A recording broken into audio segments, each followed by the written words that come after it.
Hey guys, welcome back to my channel. Welcome to this episode of Ride with Jinka, where I take you guys on my journey, corporate and entrepreneurial journey, in my car on my way to work. So I am just hopping on here to say hey. If you guys like this series, please make sure to like and subscribe and leave any questions down below so that I can answer them in my next video.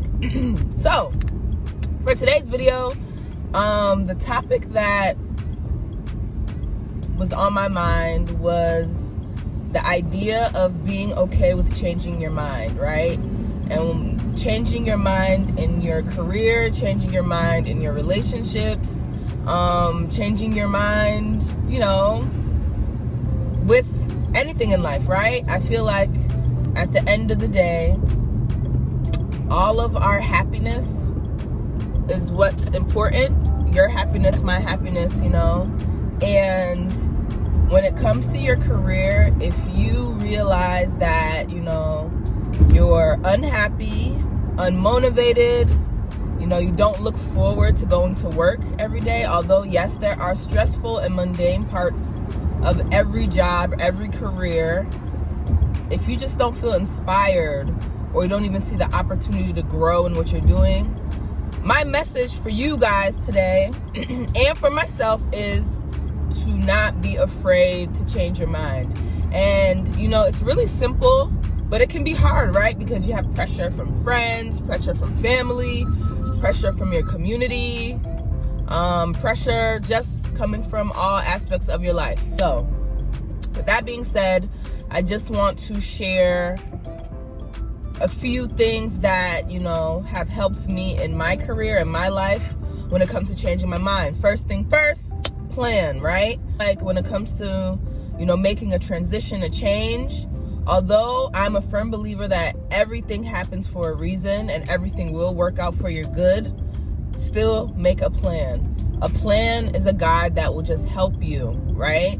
And even if the plan changes, even if you think you're gonna get to, D by going through A, B, C, then D, you might be surprised that life will have you go all the way to Y, come back to R, take a trip to T, then get to D, right? So, being said, make a plan and don't be afraid to pivot or change that plan as you go about executing that plan for change. 2, utilize your relationships. And this also goes back to relationship building.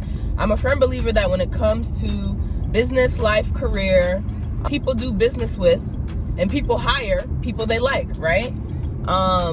Work on cultivating and engaging your relationships from previous internships, jobs, gatherings, trips that you've gone on and you've met interesting people. And I find it easier to maintain relationships by giving.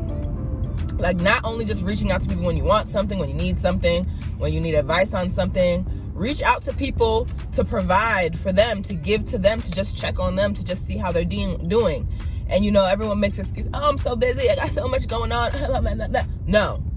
We all have cell phones. We have technology. Set reminders. I do not tolerate when people make excuses for forgetting things. Yes, I grant we're all human, but at the end of the day, you need to be intentional. Point 3, being intentional. When you want to cultivate these relationships, when you want to remember to follow up on stuff, be intentional. Set reminders on your phone. Have an iPhone, there's a notes section. You can set reminders in your notes. We all have calendars, whether it's a physical calendar or you set a reminder, set reminders. Set reminders for things in your personal life, in your finances, in your career, in your hobby. Use technology. So back to being intentional. Yes, being intentional. Be intentional with how you spend your time, people you spend your time with, what you're doing with your time. That all goes back to planning, right? Set the tone for your week. Set the schedule for your day. Set, the 3 top things you want to do daily or weekly or however that will propel and change your life and help you achieve what you want to achieve. With that being said, recap, plan, cultivate your relationships, be intentional. 3, 3, 3. 1, 2, 3. Yes. So I want to leave you guys because I don't want to make these too long. Even though my commute to work is like 45 to an hour, I want to make these videos digestible. So what I want to leave you guys with is why I was compelled to even make this video today is because I was listening to Gary Vee, who I'm sure most of you guys have heard of, and he talked about like how we keep ourselves in mental jails. And I feel like, you know, we all play this narrative in our head, you know, that we get fed from our surroundings, family, people close to us, and ourselves, that, you know, there's a certain expectation. You need to do X, Y, and Z. You need to do this because of that to make whoever proud or blah, blah, blah.